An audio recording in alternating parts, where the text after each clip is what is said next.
Hi everyone, welcome back to another video from Crazy Gamer.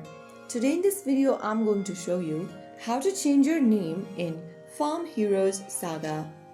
If you want to change your username or your display name in Farm Heroes Saga so that you can customize your profile, this tutorial is beginner friendly, so make sure to follow along.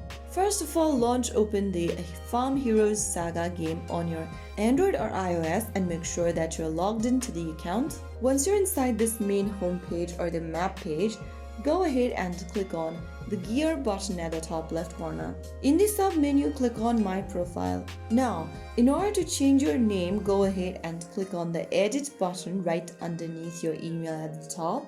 And there you will be able to see your email address and then your nickname option. Also make sure that you've logged into Farm Heroes Saga with your King account so that you can make the change right now. Now go to the nickname tab and erase the current nickname and type down a new one in order to change to a new one. And finally click on Save Changes. Soon after you do that, you have successfully changed your name on Farm Heroes Saga. Now your new name will be reflected on your profile. So that's how it's super easily done. If you found the video helpful, don't forget to like, share and subscribe to the channel. I will be back again in the next video. Thank you for watching.